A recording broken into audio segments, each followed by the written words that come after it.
loosey-goosey, so don't be nervous. Loosey Are you nervous? goosey. Not really. Okay, good. Not really, so a little bit. No, I wouldn't say it all. I'm more anxious about that cat. Did the fox get it? There are a lot of foxes around here. Yeah, they're so cute. There's a lot of cats around here, too, Yeah, well, they keep each other in check, I think. I suppose. Tanse Nasiga-san Aurora Wolfe. Hello, my name is Aurora Wolfe, and this is another episode of the Sit Down Podcast.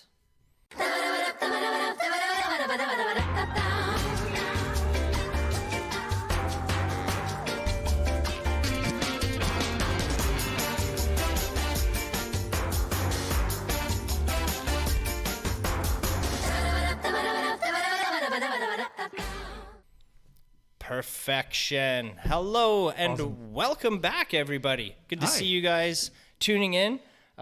We've got what? Good to see you guys. Okay. Good to see you guys later when I'm checking to see how many views there are on the video. Thank you guys for joining us this week. And thanks, Aurora. Thank you, Aurora, for coming all the way to Bellevue, Saskatchewan to be with us this afternoon. That's Welcome. truly my pleasure. Hell yeah. Okay, so in your intro you said Tansi, that's welcome, hi, hello. Yeah. But you also said something else. Nasiga-san, my name is. Oh. We had one other artist that did that. Do you remember who it was? Yes. No, well, two artists. Yeah, I'm just like waiting for him to say it, right? See what I have to work with all Yes. the time? Yes. Yeah. Raven and Laurel did it that way. Did they? I was thinking Dakota Jack. Oh, yeah, Dakota too. So Interesting. Cree.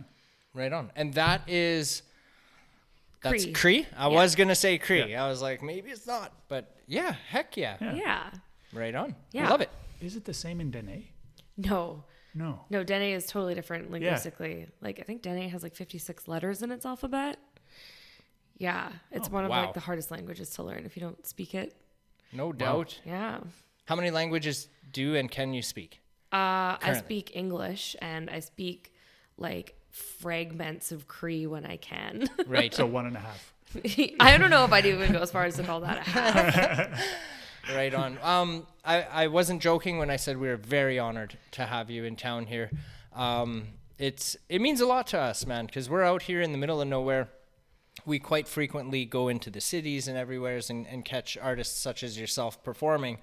And we thought, like, what a good idea to have them come to us, right? So, and you guys, all of you musicians have been very gracious and willing to come out to hang out with us. So I want to thank you Yep. for Yeah. that. Well, it's wonderful. It's like a really beautiful place. So, and a Awesome. nice drive. You know, some drives are like not that great. Like I'm really tired of doing the drive to Regina from Saskatoon. Yeah. This drive is so beautiful. Oh, beauty. Yeah. I love do, that. I do have to admit that the first few times that we were doing it here, I was skeptical about, do artists really want to drive here? But so far, we haven't had anyone say, oh, that's too far. Yeah. So, yeah. Yeah, it's like the perfect length before it gets too long. You know? Yeah. Yeah. Like if it was another 20 minutes, I'd start to. I feel like it would drag, but it's Right. the perfect length. Which is really good for us, like going to these shows. Like we're kind of in the middle between Prince Albert and Saskatoon. So we kind of get the best of both worlds there. Do you know what I mean? Definitely. It's a little bit longer to Saskatoon than Prince Albert is, but we can get there in about an hour each, nice. Yeah. like to either direction. But yeah. Speaking of Prince Albert, that's the first time I saw your band perform at Chesterfest in Prince Albert. Yeah, that was probably one of our first festival shows after COVID. Yeah, because COVID started. And Well, it was before COVID that I saw was you. it before COVID?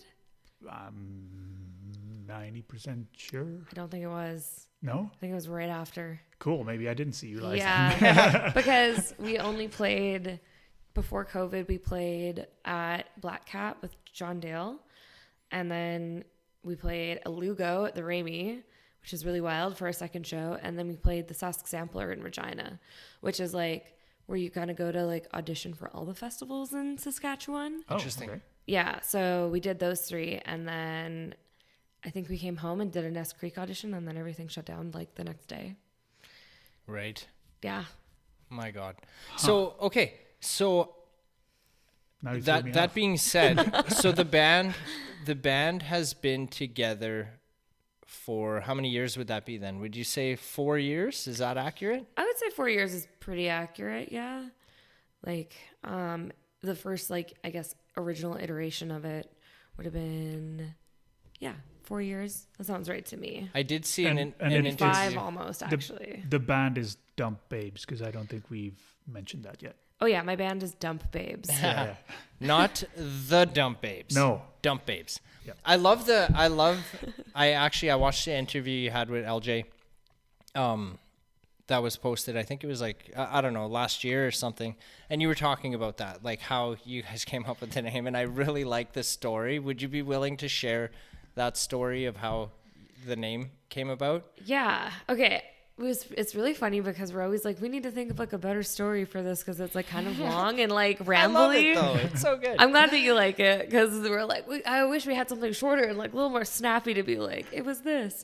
But yeah, it was my husband went to the landfill with some of his friends and someone in the car was yelling about like going to the dump to pick up babes, and then someone yelled dump babes at this like haughty landfill worker without realizing that his window was down. And then I'm obsessed with garbage. So when he told me this story, I was like, that's the funniest thing I've ever heard. And then when it came time to name the band, we kind of came back to that. But I mean, our first show we played as Bob Carburetor and the Superfast Pontiacs. Which we changed like 5 minutes before the show started. So Dump Babes was on the poster. And then John Dale was trying to like introduce us, but he couldn't remember what the name was, obviously, because that's a crazy thing to name your band right before a show. And then we kind of realized that like that was not going to be the name. And we're like, I guess Dump Babes, because we're not smart enough to think of anything better. I freaking love that. All I got from that other name is Pontiac and Carburetor. That's all I... Oh yeah, it's a straight tongue twister. Yeah. Yeah. I'm definitely glad we went with something shorter. So wait, how are you obsessed with garbage? I just like it. I've always had an affinity for trash. Yeah, I think it's really funny. I don't know, is that No, I think it makes sense. There's like what I'm picking up off of what you said that maybe I can relate to it is like if you ever go to the dump ground, you ever like one man's trash is another's treasure. Mm-hmm. Like have you ever went to the dump ground and you're just like, holy shit, like that thing's still good, like I might take that.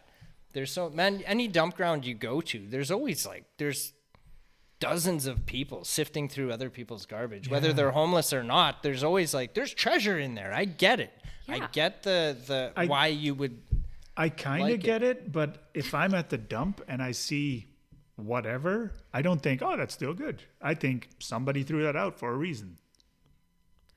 Yeah, once you bring it home, you kind of realize the reason. Right. Yeah, no doubt. Heck yeah, I have been guilty. I am guilty of. I have done that. Go to the dump with a load and come back with a completely different one before. Just like, oh shit. Yeah. A full trailer full? No, not a full, Oh. but you know what I mean. A few items here and there. Yeah, I feel like there's also something kind of like self-deprecating about it in a way. Like it's like a very like tongue-in-cheek thing to like refer to yourself as like garbage, which is so like such like a personal term. Like you kind of define what it means. Yeah. I don't know. I think it's really funny. I think we were even saying before we started filming here, something that maybe you could entertain is like if you reached out to like Greenland Waste or something for sponsorship. And I think it's freaking genius. Waste management. If we could like management. wrap our car with like a Loris logo and go on tour like that, and they would give us money for when our van explodes, or just generally, like I'm 100% here for that. I think it's brilliant. If anyone from Loris is watching this, give me a call. We might know some people. That's true. That's true. We might be able to make that connection.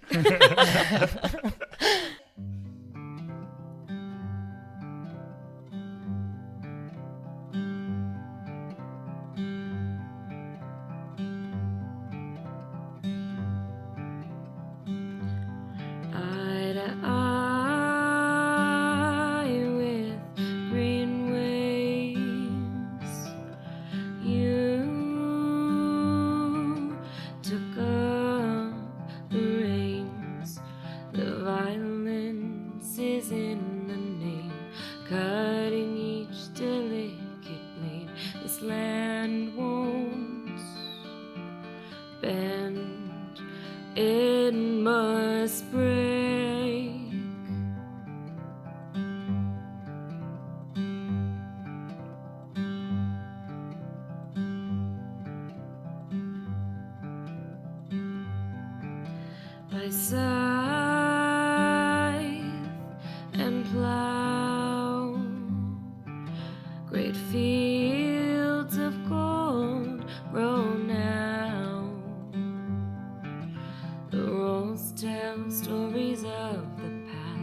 tale to almost make you sad, but your children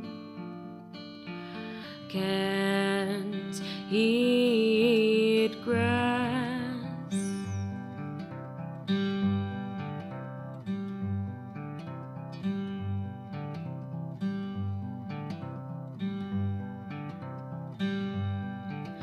Great beasts roam again, painted green, yellow, and red.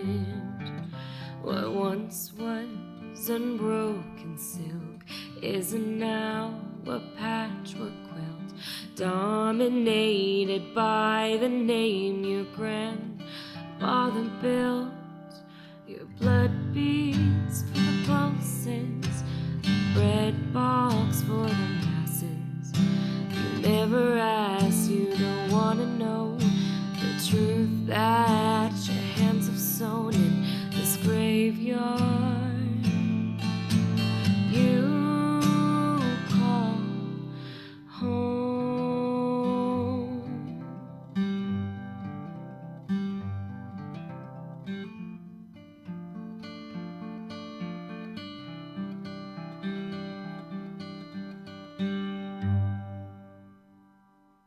Hell yeah. So, okay, so the band's been around for about 4 years. Can you give me just a little bit of information prior to when the band formed? Like more about yourself. Like when were you originally drawn to music, and how did this whole journey start for you? Yeah. I mean, my family's pretty musical. My dad's a piano tuner. So we always had like piano in the house, and I grew up on a farm, so there wasn't like much else to do. And I grew up like playing guitar. I didn't really start writing songs until I was out of high school, and I started kind of performing solo more, and I really wanted a band, and that kind of didn't happen until I was working at the Capitol, and my friend Derek Ferrier, who is the original guitarist for Dump Babes, was like, let's do it. And my friend Jill will play drums or bass or something. And then at the time I had just started dating my now husband, and he's a drummer. And so we kind of just came together really organically. And it was really nice because like I kind of write the songs. I had a bunch of songs going into the first EP that we recorded. And so we just kind of like learned all those. And then the second album was a little bit more like writing new stuff. Like together, like I still wrote the songs, but it was less of kind of like a folky album and more of like a collaboration. Right. Mm-hmm. Yeah. Right. What are some major, like, how was that for you to having like full creative control over the music for writing for yourself, and then doing the collaboration thing with these other musicians and forming the band?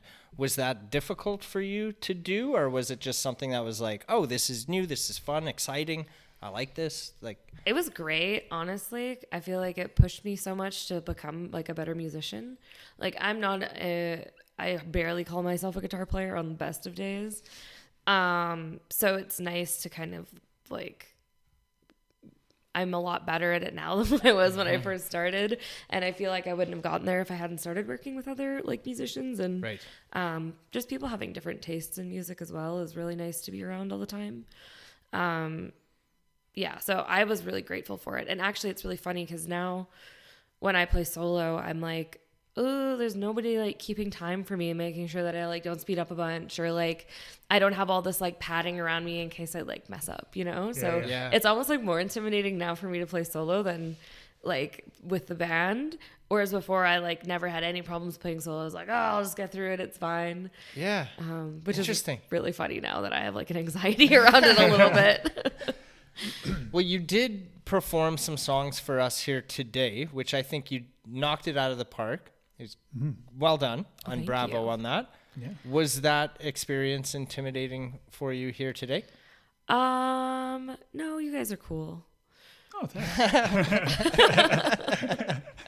Sometimes I'm really bad for like forgetting my own lyrics though, which is like really funny. So sometimes I'm just always like, oh, what are the words?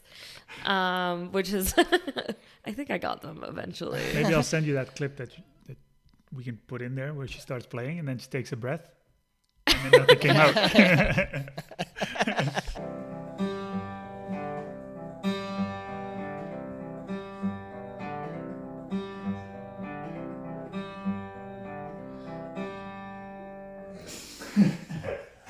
Sorry, you're doing some beautiful slow pans too. Yeah, sometimes like in band practice, like especially if I'm hungover, which I don't really make a habit of doing, but sometimes Eric will be behind the drums and I'll be like, I don't know, I'm sorry. And he'll be yelling them at me from behind the drum kit.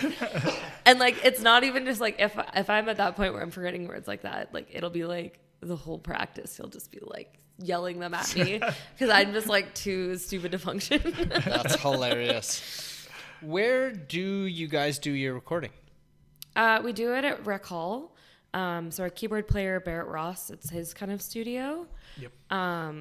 And yeah, it's great. It's like an old rec hall behind a church in Saskatoon. It's amazing. It's really beautiful and seems very haunted.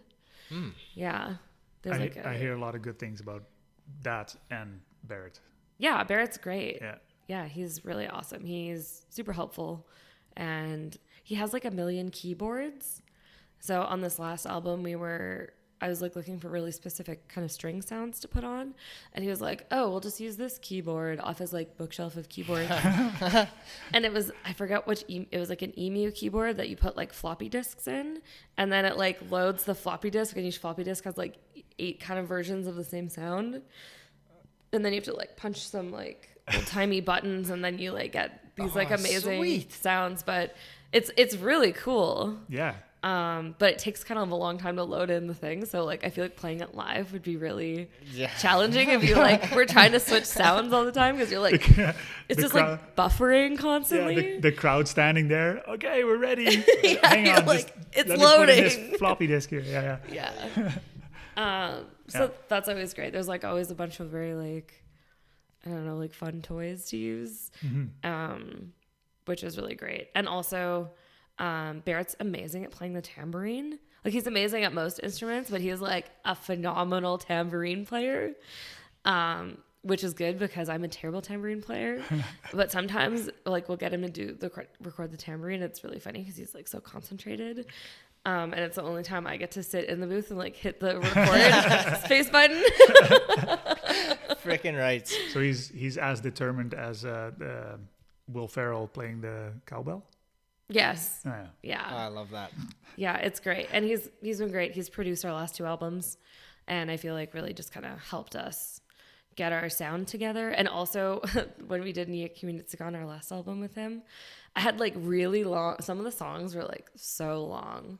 And he was like, why are there 8 verses on this song? I was like, never thought of that. So we were like playing these really long songs live, and then we just like cut so much out of them, which very desperately needed to happen. Right. Yeah. So that first EP, what's the title?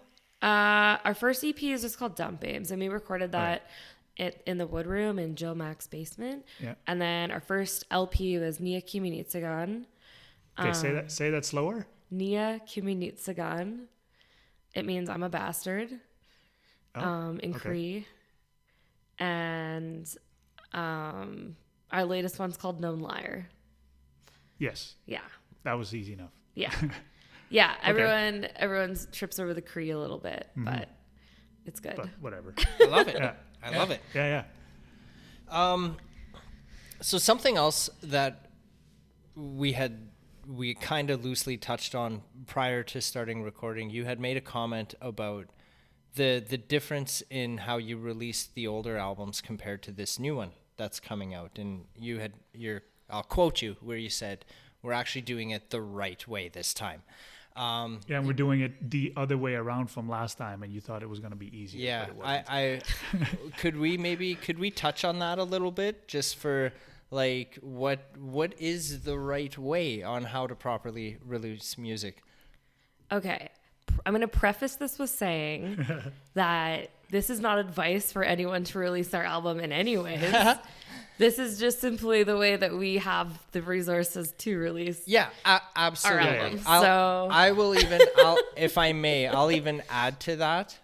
Just from in my own personal opinion, I truthfully do not believe there is a right or wrong way to do it at all. Yeah. I think there is a number of boxes that need to be checked. And as long as all the boxes are checked, it doesn't matter. There's no order. There's no rhyme or reason to it. Just check all the boxes, and I think you're going to be fine. So if I may, I would like to add that. Yeah, definitely. Okay, so when we released our EP, we just kind of like put it out in the world because we needed something to like apply for festivals and stuff with. So I want to talk about that one because everyone has an EP that just they like have to put on the internet at some point. But Nia Kimi Nitsagan, we were lucky enough to receive a Creative Sask grant for, which was super awesome and very exciting. And a part of that is marketing, of course, and recording and all that kind of fun stuff. And we had really big plans to release it earlier. But of course, when Jill got sick, we kind of had to like stop with the process. We had it recorded already, but not quite fully mixed or mastered.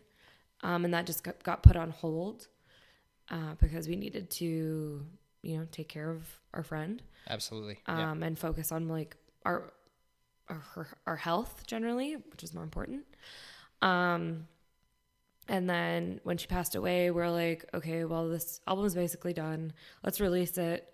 So her family has it to listen to. And so we have it and her friends have it.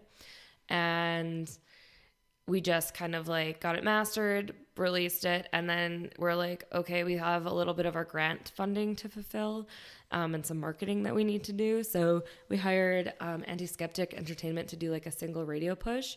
But this is after the whole album was released. So it's like kind of weird to release singles after your album. You're supposed to like do it before to like hype it up. And that was kind of like all of the marketing that we did. So we basically just kind of like put it up and then like sold physicals and shows and stuff, which is fine. It's a totally valid way to do it. But typically what people do, as we did with our last one, is like we hired a publicist. We're working with TK Media and we released like numerous singles. I think we're at 3 now. And music, we recorded a music video in a day at the Langham Curling Rink and released that to promote it. And I've just been kind of working with a lot of radio shows and like print publications, things like that, to kind of like get that album into the right hands before it comes out. And then we released it on May 13th, the whole album, and then kind of toured it properly as our like album release. So yeah, it was. Are you still touring it or? No, we just finished a little mini tour. We just did the prairies. So it was just Lethbridge, Calgary, Edmonton, Saskatoon, and Regina. We did it with Misha and the Spanks, which is amazing because we love them. Yeah, so it's like also not going to be like a super huge like cross Canada tour because I think there's nothing worse than driving across Canada. In a $900 van. In a $900 van. We couldn't even make it back to Regina.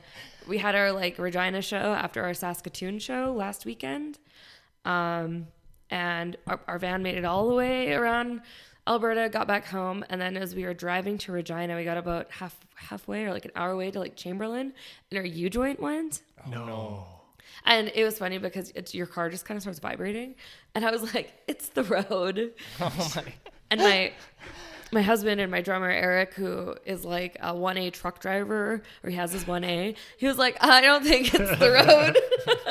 So we like crawl into Chamberlain and we're like, "Oh, that's not good." And we have all of the band's gear, like all the other bands that are playing that night, like are also using our gear. So we have to like get to Regina. Oh. But luckily I'm from Moose Jaw, so my dad is about 20 minutes down the road fishing.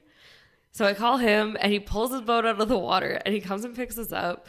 We throw all our gear in the back of the truck. And then I was like, "So can we just go straight to Regina?" And he's like, "No, I don't want to drive my boat around Regina." So we had to go back to my farm and like drop the boat off. And then his truck ran out of DEF fluid. So it had like made it so he couldn't drive over 80 kilometers an hour. and he didn't have any deaf fluid. So he had to call my uncle who lives down the road. Oh my Lord. And he's like, the only deaf fluid I have is like out in the field because they're seeding. So we had to like drive out into the field with all of our gear in the box of the truck and like get some deaf fluid from the pump truck out in the field. Oh, that's crazy. Yeah. And then we finally we made it. And you made it on time?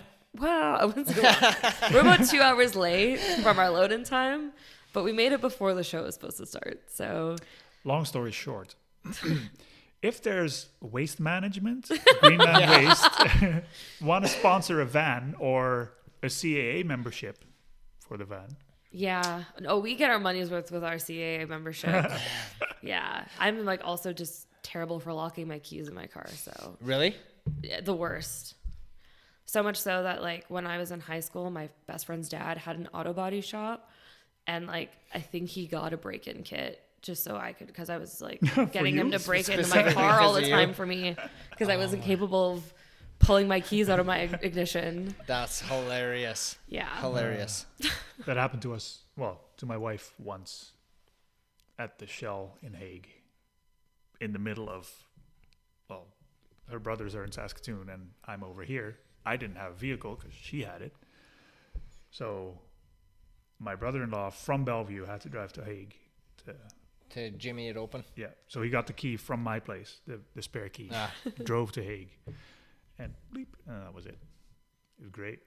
Don't lock your car. It's always the worst. Yeah. I got a little story similar about that. It actually didn't happen to me. It happened to my wife. So we recently, I think it was last year, we purchased a new Jeep Cherokee, or she did. And it has like the key fobs in it, right? Nobody ever told us that every now and again you need to reprogram these fobs. What? Dude, I'm telling you. So It's a Jeep thing. it must be. What, reprogram it to do So, what? so here, I'll tell you what happened. Like, cause this is how we found out about it. So, I think she was at like Montana's, or I don't even know where it was, at the mall or something. And when she went to get back into the vehicle, she couldn't unlock the door. She had the key in her hand, in her pocket. Nothing was working. We thought it was like a dead battery. So she calls her mom. I hope I'm getting this story right. And her mom had an extra battery to put in the fob. So her mom meets her over there. They swap out the battery. Still nothing. Nothing's going. So my wife is super pissed because we just bought this thing, right? So she goes to the dealership, not a happy camper, and explaining to them like, hey, I need to get back home. I got to get back to work, and the vehicle's stuck at the freaking mall parking lot or wherever it is. And they had told her, well, whenever it does that, what you do, you know the start button on like newer vehicles? You put your foot on the brake, you press the button, it starts. If your fob is doing that, you actually take the one end of the fob and you touch it to the button. What? And it like resets the fob. That is the and that's what stupidest she had to fucking do. thing I've ever heard. Agreed. You can't even get in your vehicle. How are you supposed to reset it? I'm just saying that's what happened. She did that and it reset, and it wasn't like she didn't do anything wrong. It was the factory problem. Or I would whatever. never buy a Jeep. Yeah. You know, So as unreliable as my $900 is, it doesn't do anything like that. You don't have to reprogram anything. yeah.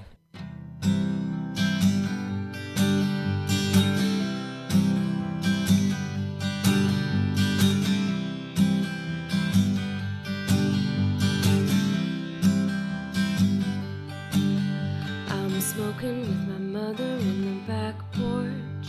She's telling me she doesn't like me anymore. Picked up her vices, didn't heed her advice, and truth be told, I agree with her. Funny how time repeats itself. Picture perfect pair sinking in a floral couch. Day in and day out, I'm counting minutes down. Paper burns as the words escape my mouth. Look through the haze, past old times and dark days. I know I made mistakes. I finally found my way home. I'm smoking with my mother in the back porch. She's telling me she doesn't know me anymore. The air's getting colder, the chip on my shoulder rings floating out through the open door. Funny how your reflections change. No matter how fast you run, time will get you in that way. Used to be my mirror, now it's so much clearer that it's time to move on to the next page. Look through the haze, past hard times and dark days. I know I made mistakes. It's finally time to find my way home. I can't stop fading away. Every breath I take brings me 7 minutes closer. I can't stop fading away. Every breath I take brings me 7 minutes closer. I'm smoking with my mother in the back porch. She's telling me she doesn't like me anymore. Picked up her vices, didn't heed her advice, and truth be told, I agree with her. Okay, back to the music. Yes. Festivals, shows, anything lined up? I mean, you just came off. I thought I saw something recently that Sass Music had posted. Yep, this weekend I'm doing, they asked me to curate their Indigenous History Month kind of show. Oh. So I'm going to be playing the Saturday on June 1st in Regina at the Exchange. Oh, nice. And I'm going to be doing some solo stuff. And then LJ Tyson is playing, who I love. And Sunset Embassy is also going to be playing. We love you, LJ. I'm not sure if he's watching, but Probably we love you, buddy. Yeah, so it's going to be a really great night. I'm also going to be doing some projections for the evening. So I'm really excited. It's been a while since I've done that. So, like, for projections for, like, other artists? Yeah, and myself. I just pre-program them. Huh. Yeah, so Interesting. yeah, I'm doing my master's right now in fine arts. So sometimes I dabble in the found footage graphics. Yeah. Oh, cool. Heck yeah. Yeah. So I'm really excited. It's going to be a great time. And then with the full band, we're playing a satellite show with the Sask Jazz Festival on July 5th. And it's going to be in Brighton. They have like a really beautiful like little amphitheater. Okay. Yeah, it's going to be outdoors and like I think it's at 7:30 that we're on. We're going to be playing a 90-minute set, which is the longest set we'll have ever played, I think. Yeah. So we're going to take out some oldies, I think, for that one. Nice. Yeah. And then what's our other one? We're headlining Backwards Nest. Okay. Yeah. When is that? That is September 1st, I believe. Okay. Yeah. And then, we're also playing Swamp Fest in Regina the night before. So we get to Hell go, yeah. we got to drive from Regina to Nest Creek, which I know like a lot of people do, but. In your $900 van. In our $900 van. And we have to swap bass players on the way up. Because Maxwell Warner, he's from Weyburn. He's been kind of our touring bass player for the past 6 months. And Aaron Zacharias, who plays in Trillium Pyramids, has been kind of busy with his own stuff. So we have like, I call it the amorphous blob of that is dump bass. Because everyone is so busy that it's just like whoever we can really pull in for specific things is important. Yeah. But yeah, Max is going camping. So we have to drop him off in Regina and then pick up AZ on the way. Interesting. Yeah. Wow. Hell yeah. Have you ever performed in Prince Albert? Only for Chesterfest. Interesting. Yeah, I know. We should really book a show in Prince Albert. I like Prince Albert. There's a venue that not recently, but I've grown into a huge fan of. It's been this growing venue. on us. Yeah, really quickly. We're actually going there tonight. We'll be there tomorrow. Oh my goodness. Yeah, The Rock Trout. It's called. Have you heard of the Rock Trout? No, but I love that name. Yes, it's not the biggest venue or nothing. I think its capacity is like it's 100 seater. I think 150. I think 100 or 150. Yeah, like it's something not huge. It's very narrow. Nice. And their the bar is problem, like their in problem the middle. is the bar. They have bar is a right in the giant middle. bar. It's almost in the middle of the room. that's their only. It's not a the problem. floor plan issue. Yeah. is the location of where they serve drinks. Yeah. And apparently the stage is small, but Yeah, but it's freaking, man, the owners are magnificent, huge supporters of live music, just great all around, good people. The venue, they've been recently getting more and more performers going there. More live music has been there lately. It's just a good place. I think that's a good, Heck if yeah. anything, I would look them up, or if you want, we can connect you with them or something. But yeah, that'd be great. Prince Albert, in my opinion, is underrated. I think it's just a little late to the game. I agree. I think Prince Albert is underrated also. Yeah. Yep. It's such a cute town. City, I guess it's a city. It's like located in the best spot. So many beautiful people there. It's always so easy to say, oh, PA is a shit town and blah, blah, so much crime, whatever. How about we look at the positives? Exactly. Totally. Yeah. It's the gateway to the north. Yes. Exactly. Exactly. And it's the only one because there's only one bridge. But Yeah. that's beside the point. What I was saying about like late to the game, what I mean by that is, as we know, there's a lot of great musicians that reside in Prince Albert. Like they're freaking right there already anyway. Yeah. But if you ask anybody, like, what's a venue to play in Prince Albert, I think the first name that would pop up would be the Rawlinson Center. Yeah. Right? Which is But it's not always like the most accessible for indie musicians or artists to book that. And if I'm not that you can't, but it might just be a little too expensive to do that, right? Definitely. And so that's what I mean by late to the game. Like, there's just not enough venues in the city for how many great musicians are in that. You would think it would be something like Saskatoon, in my opinion, It right? feels like it's getting better though. That's with the rock drought. And that's what I mean by late to the game. Yeah. Like now it's starting to dial it in. Like you got Rock Trout, what is it? Spice Trail. Yep. It has live music. And you have the Veterans Hall. Yeah.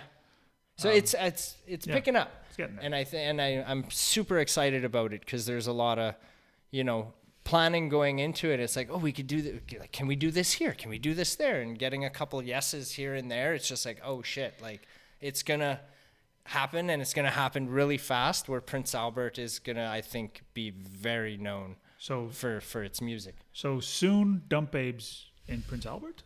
Yeah. We'll work on it. I think so. That'd be good. I would love to see you guys performing in PA. Yeah, that would be great. Honestly, us too. Yeah, it's just been kind of a little hectic. Booking tours is like, I feel like not my strong suit, but also I'm very just like a sleepy person. Like this last tour, I don't know. I feel like the first tour I went on, I wasn't playing with anyone. I just went on tour with Grimelda, who was at the time called the Faps. Okay. And it was like, oh my God, it was like a month in the mountains, and we camped almost the entire time. And our only camping supplies was, I went to the dollar store before we left, and I bought a can opener and like a giant cooking knife, and I brought a ceramic French press. And that is our only camping supplies. We had like sleeping bags, and we just slept in the dirt. Like we couldn't even have fires because there's a fire ban. For a lot of it, we just slept on the ground in the dirt. Oh my Lord. It was really wild. And like we went to like a dollar store in Golden, probably our third day, and they had like a sale on ramen, and it was like 10 cents a pack, and we had a roof rack, so we filled the whole roof rack with this ramen. No. And then we spent the whole rest of the month just eating pretty much ramen out of my ceramic French press. Oh my God. But we'd make bad Thai sometimes. It's just where you put peanut butter and sriracha in it, and it tasted like a little bit better.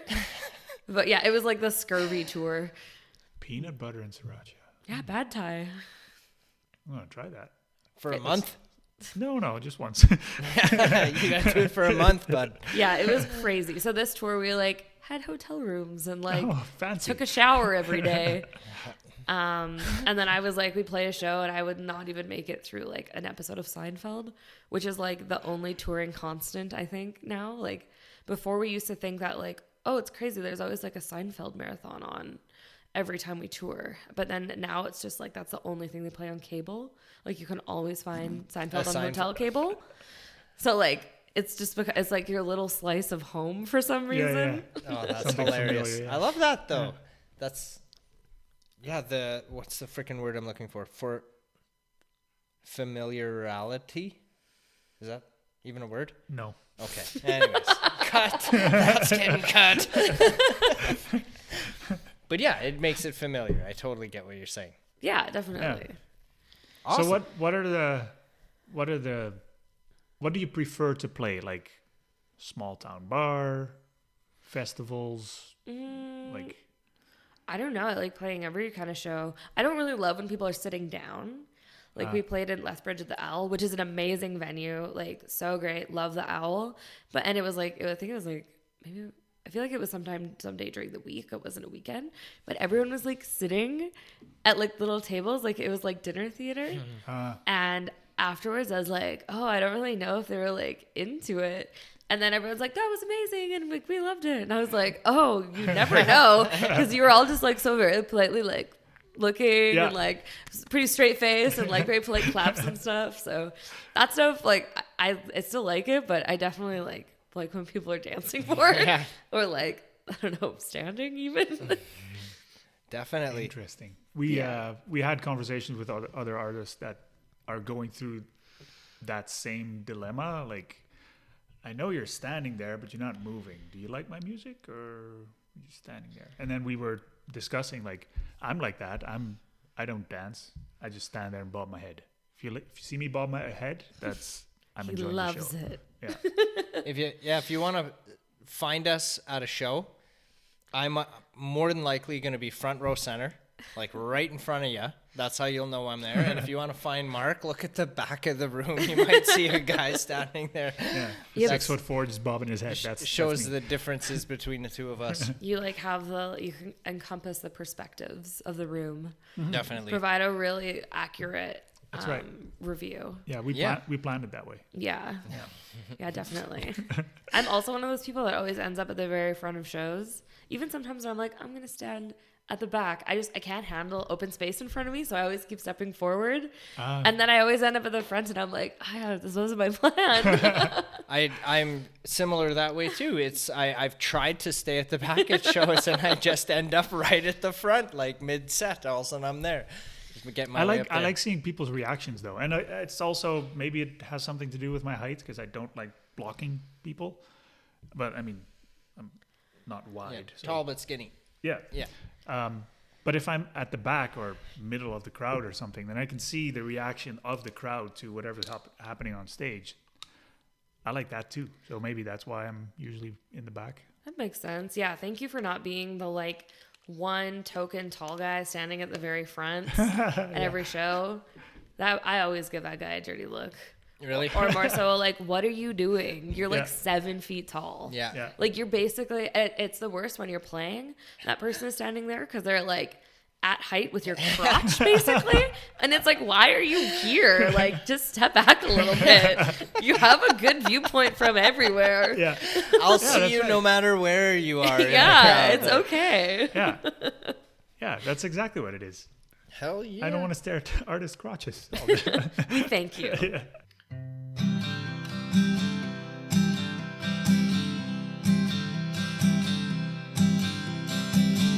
He's wearing me down. She taps out on an old laptop with a red dot mouse. Reads over her eyes and taps the backspace. No one wants that. Gotta be a bit creative with the copyright when you're trying to sell someone a bad time. If this sounds like you pick up the phone, it's better than dying alone. Free to a bad home.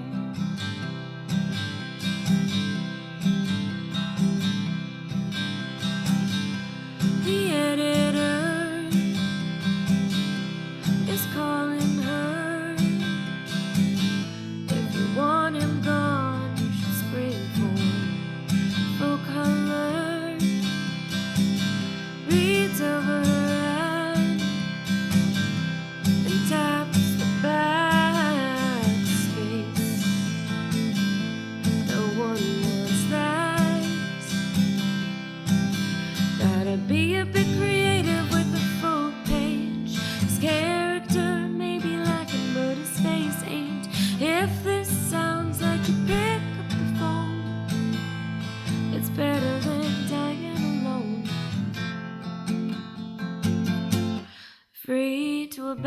home.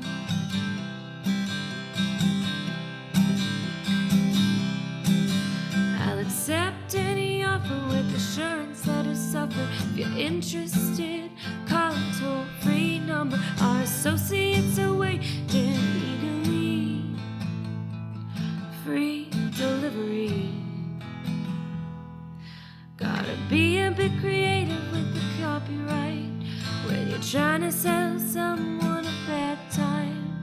If this sounds like you pick up the phone, it's better than dying alone. It's better than dying alone. Free to a bad home.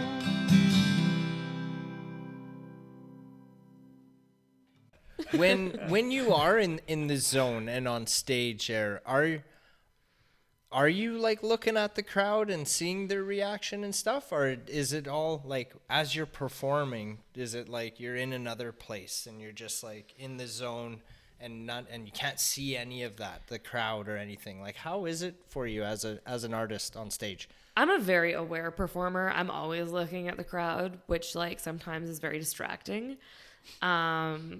Because I just let myself get distracted sometimes. not by fault by anyone in the crowd, unless it's the tall guy at the front. Yeah, I don't know. I feel like I always kind of I'm always very like aware. I wish I could be one of those performers that was just like riding the wave, but I'm not one of those people. I'm very like, I don't know. I don't even say like, think anxious encompasses it. I'm very like, just in the moment. Yeah, I'm like, okay. And I'm also usually wearing giant platform shoes. So I'm like trying not to fall over. And I usually also wear like bodysuits and stuff when I play. So I'm like, is this entirely being eaten by my butt crack? Like there's just like a lot of mental things going on that I'm constantly kind of aware of. I'm also always knocking my microphone over, like, and like hitting other people with my guitar neck. So like, it's just always really chaotic, and I'm just trying to keep it all together so desperately. So if there's any amount of like ease that comes off when I perform, it's like pure luck. Like I'm shocked sometimes when people are like, "Wow, you seem so comfortable." I'm like, if you only knew. Yeah, it's like a literal like flea circus in my brain most of the time. So do you get distracted by that, like as you're singing a lyric, and then you, I don't know, hit someone with your guitar, and it's like, oh shit, and then does it throw gone you are off? the lyrics?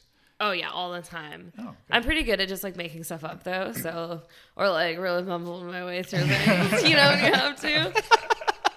Okay. But I've definitely said some like weird things in songs when I'm like, oh no, especially like we're just playing at the Exchange and like it's such a small stage and there's 5 of us, so I was just like running into everyone constantly, and it was just like a little bit chaotic, but we made it through. Nice. So, okay, let's come back to the newest album. So what's the timeline from the last album to this one that just released? It's about almost 2 years exactly. I wanted to release it exactly on the same day 2 years later, but we just needed like a little bit more time. Right. Which like I was like, it would have been so like good. It would have been so cool to do exactly 2 years. But yeah, it's like a couple weeks after. So we started recording like in November. Okay. Yeah, so it's like a really fast album. Like we applied for a bunch of grants. We didn't get any because it's very competitive right now, which is fine. But so entirely self-funded, and we started recording, mixed, mastered by January, and then kind of like all the artwork and everything, the graphic design I do myself. So it was like a really fast album. And every time we like do this, we're like, okay, next time we're gonna do it like the Beatles and like release a bunch of singles, and like that'll be and then we'll release the album all together, and it's gonna be really relaxed, and we're gonna like have all of our shit together. Yeah, it never goes like that. Yeah, flea circus. I got it. It's straight up flea circus. Yeah. When you guys did go into the studio, were the songs already created, or were they created once you got into studio? Everything was written except for the titular track Known Liar. That one I wrote like very close, I think maybe while we were recording even. Interesting. Yeah. So because we needed another song. because we were like, maybe these grants will come through. And there's like guidelines for that. But also I wanted kind of more of like a fun disco-y song on there. And once I kind of decided that I was going to call the album Known Liar, I was like, oh, I want to call a song that too. So I just like wrote something like a silly song, which is something that I feel like is on all of our albums. I don't think any of the songs on that album are silly. No. Oh, well, thanks. I listened to it in full today, and I'm just gonna be honest. It's not music that I regularly listen to, right? More, yeah. I guess it would. What I'm saying is it's kind of more Mark's jam than mine, but I was very entertained throughout it, and I did truthfully enjoy it, like start to finish. Nice. Yep. It actually inspired me on a great idea that maybe I'll tell you off camera. Oh, I can tell you now. I can just cut it. But oh boy. Here was the idea that it gave me, that you inspired me to do that. So I thank you for that, because I think from this day forward, I'm going to start doing that. And you'll see if they get the bit. Yeah, I was trying to think of how I could do it for you today, but it was just way too short notice from the idea to plan. But there is a line in one of the tracks, and forgive me, I don't remember which song it was. It's something to do with something about being a fool or spinning the wheel.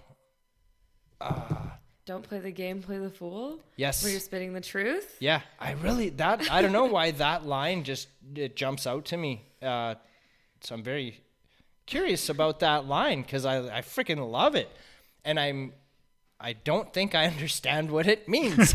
So could you enlighten me and maybe elaborate on that line a little bit more? Okay, this is what I mean when the song, I consider this like a silly song. So it's a song about someone who lies all the time, which like I feel like my sense of humor is like just straight face telling people really ridiculous things. And that's how we came up with the album name, because my friend, I told him that fake vanilla extract, they make it from like beaver butt glands, which is true. You can Google it. And he was like, I don't believe you. And then I was like, why don't you believe me? And he's like, well, you're a known liar. You're always trying to like mess with people in that way. Anyways, I was like, okay, I'm gonna like write this song about it. And when I started writing it, I do not know why, but there was like, I couldn't stop thinking about like fishing references, like, you know, like I caught a fish like this big. So like the first line is like, a farmer with a fish tail couldn't swing a better fable. And I didn't think about this. And then when I brought it to the band, my bass player Dylan was like, so is he like a merman that like grows canola? And I was like, no, it's like a farmer like talking about like a fish that he caught. A tale, like a story. Yeah.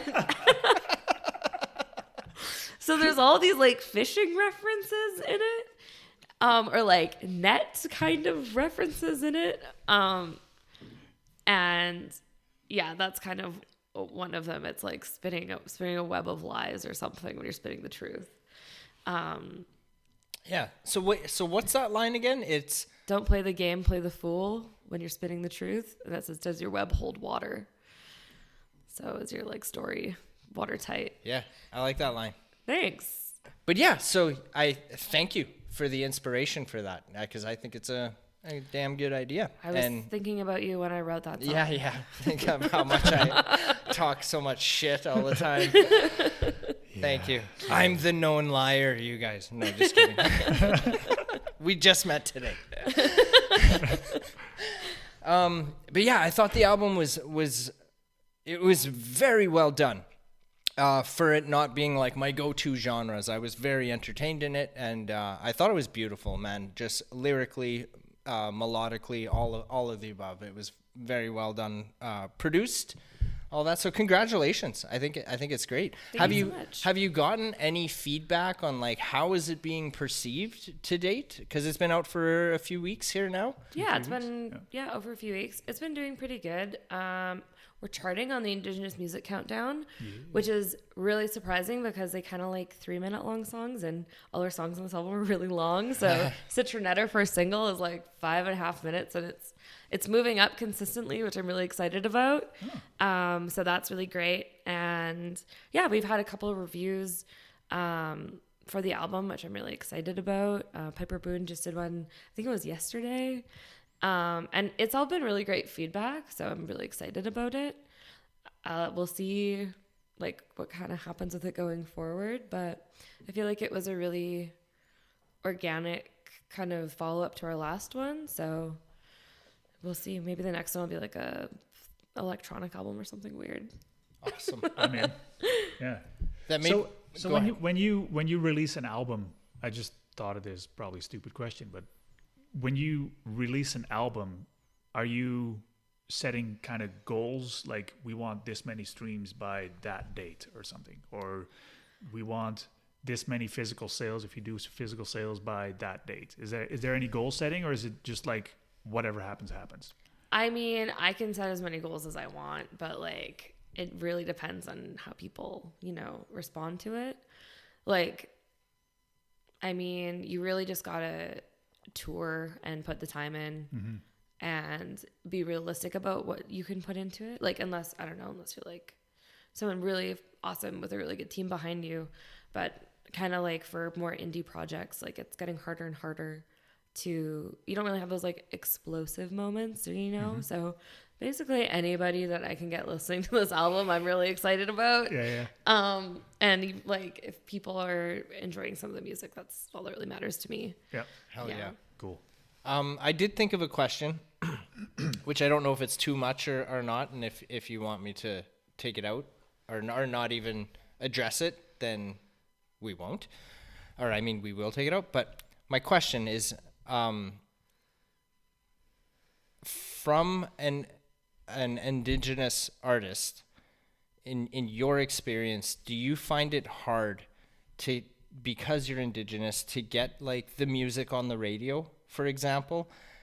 And the reason why I'm asking this is in the last couple of weeks, I've just on social media stuff. So this, I could be just completely talking out of my ass here, but I just don't know, which is why I'm asking you, that it is hard for like an Indigenous artist to get their songs on like just mainstream radio.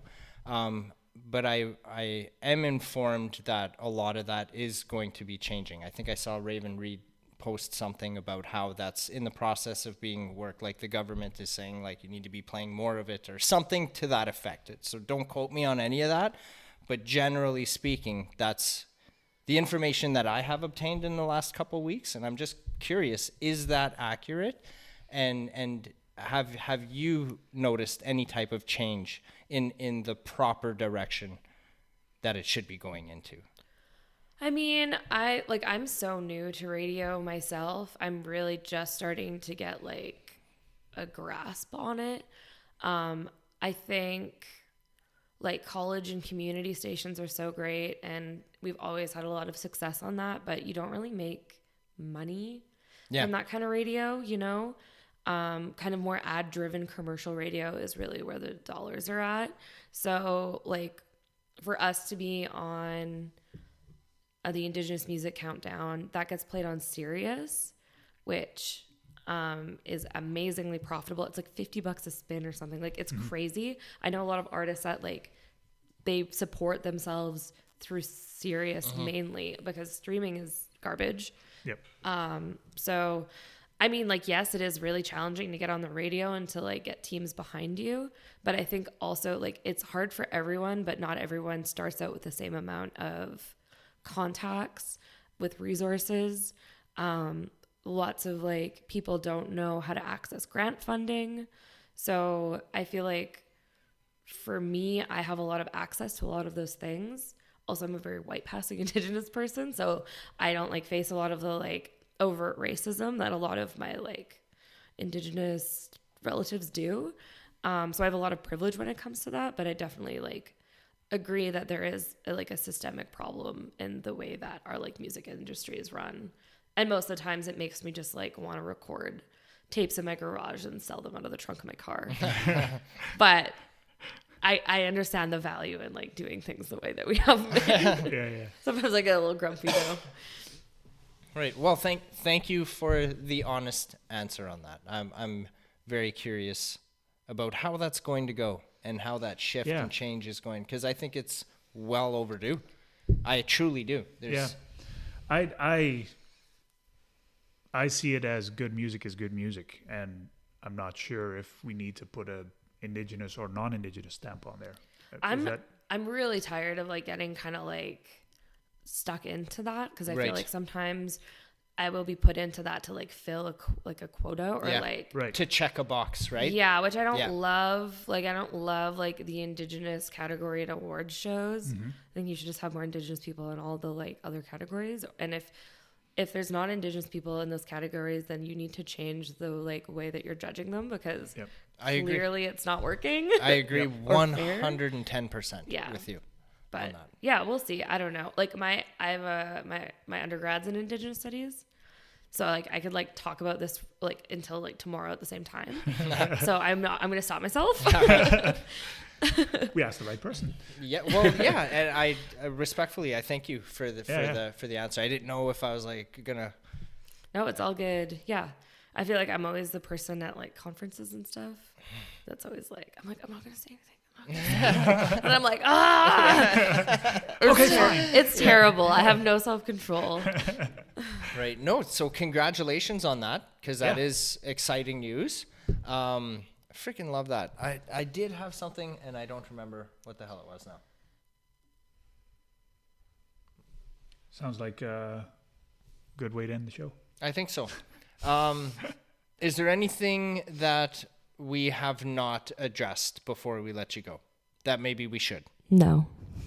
Everything's all good. I see what you did there. That took me a beat. All right. I thank you again for coming out here and hanging out with us. I think the songs that you did here were great. I'm excited for this episode to come out. Before we let you go, if you wouldn't mind just letting the viewers and listeners, like, where can we attempt to direct them to if they want to hear more of your music or any of that kind of stuff, and another reminder of where the next shows are possibly. Nice. Yeah, so you can find Dump Babes music on our Bandcamp. Our Instagram is just Dump Babes, or you can go to our website, which is dumpbabes.com, which is brand new and maybe not as good as going to our link tree. And you can catch us at the Sask Jazz Fest at Brighton on July 5th, Swamp Fest in Regina, and Backwards Nest at the Nest Creek site. Beauty. Awesome. Thank you very much for coming. I remember what I was going to say now. Oh boy. What I was going to say about radio was that now that you've been a guest on this show, you can also find their music on Funky Moose Radio. At the bottom of every hour, we highlight past guests on the show. We play their music on the radio station. So cool. You can also find her there. Amazing. Perfect. Thank you again. Thank you so much. Thanks, guys. See you guys next week. And done.